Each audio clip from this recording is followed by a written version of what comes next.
भव्य राम मंदिर का निर्माण उनके दिलो दिमाग पर अमिट रूप से चस्पा था। राम मंदिर आंदोलन के नायक ब्रह्मलीन महंत अवैधनाथ बीते साल 2014 की है। गोरक्ष पीठाधीश्वर महंत अवैधनाथ 96 साल के हो चुके हैं। उम्र जनित रोगों के कारण उनका स्वास्थ्य लगातार गिर रहा था। जुलाई में स्थित गंभीर होने पर योगी जी ने उनको गुड़गांव के वेदांता में भर्ती कराया। तब उनको देखने अशोक सिंघल आए। दोनों देर तक एक दूसरे को देखते रहे। अंत में गुरुदेव ने सिर्फ इतना कहा, अशोक जी मैं मंदिर का निर्माण देख नहीं पाऊंगा क्या? याददाश्त कमजोर थी, तब भी उनको मंदिर याद था। चूंकि ये बड़े महाराज प्यार से ब्रह्मलीन महंत अवैधनाथ के लोग यही कहते थे का एक ही सपना था, उनके जीते जी अयोध्या में जन्मभूमि पर भव्य और दिव्य मंदिर का निर्माण उनके जीवन काल में। लिहाजा जब उम्र साथ छोड़ने लगी तो राम मंदिर आंदोलन से जुड़ा कोई भी महत्वपूर्ण व्यक्ति उनके पास आता तो यह सवाल वह उनसे कई बार पूछते थे। तब भी वह जब बढ़ती उम्र की वजह से भूलने लगे थे, क्योंकि यह एक सवाल था, एक ऐसा सपना था। इस सपने को पूरा करने के लिए उन्होंने इतना संघर्ष किया था कि उनके दिल और दिमाग पर अमिट रूप से चस्पा हो गया था। हर मिलने वाले से करते थे सामाजिक समरसत्ता और मंदिर निर्माण की बात। ऐसे ही एक वाक्य का संयोजन में मैं भी साक्षी रहा।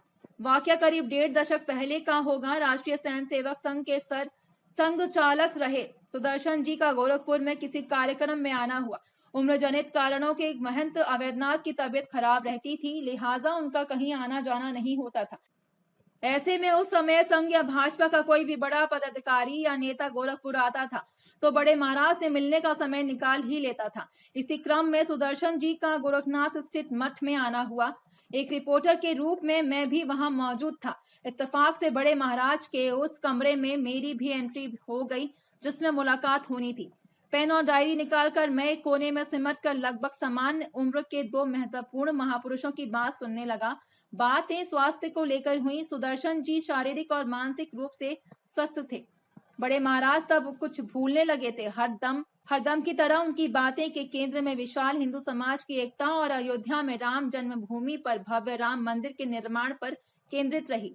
इस दौरान उन्हें कई बार राम मंदिर का जिक्र किया। यह स्मरण इस बात का प्रमाण है कि राम मंदिर उनके जीवन भर का वह सपना था जो उनके दिलो दिमाग पर अमिट रूप से चस्पा हो गया था। वह चाह रहे थे कि उनके जीते जी वहां भव्य राम मंदिर बन जाए, पर दैव की मर्जी के आगे किसकी नहीं चलती। लेकिन गीता में भगवान श्री कृष्ण ने कहा है कि आत्मा अजर अमर होती है। यकीनन बड़े महाराज की आत्मा अयोध्या में अपने सपनों का राम मंदिर बनते देख बेहद खुश होगी।